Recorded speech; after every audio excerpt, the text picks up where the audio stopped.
Hello again, RoyZesch.REALTOR here with Coldwell Banker Legacy in San Angelo. Today I want to talk to you about who pays the realtor.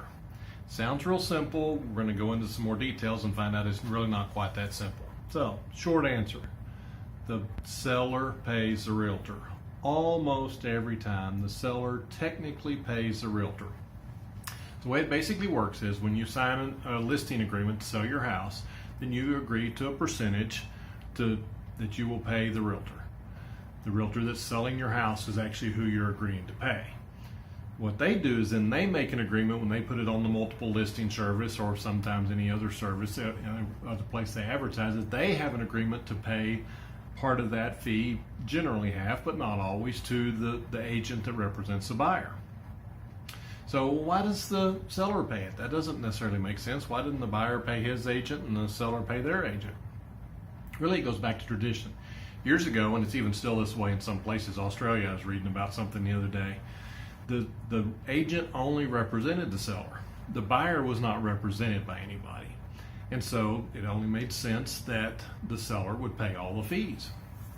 So over time, when there started being buyer representation, which is really a relatively new thing in the last 20 or 30 years or so, in Texas particularly, is that that's when the commission split came into being. So the listing agent would offer to pay a certain percentage to anyone if they brought a buyer. So that made everybody happy. Everybody had a way to get paid.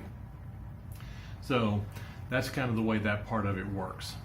So, but when you think about it, who's bringing money to the table to the closing? There's really only one party bringing money to the table at closing, right? And that is the buyer.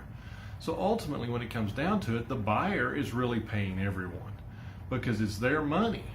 But the other reason is that it's put into on the disclosure that you have, the closing disclosure that shows who pays what.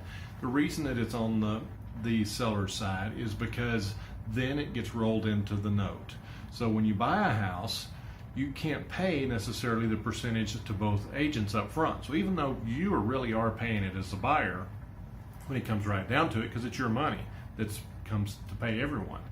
But it's put into the note so that then it's financed over the period of the loan. So over the next 30 years, you're paying for that instead of paying it up front. But from a technical point of view, on that closing disclosure, it comes out of the seller's expenses. And then that is divided, however it's divided between the two agents. Again, commonly it's a 50-50 split, but not always. There's all kinds of variations that can be negotiated there. So anyway, that may not have been something you were worried about a whole lot, but it's kind of interesting to say, well, does the seller pay them? Does the buyer pay them? Who really pays them? Well, technically the seller pays them. In the real world, the buyer's the one with the money. That's who pays everything. So that's it for today. RoyZesch.REALTOR, 325-268-0775. Thank you.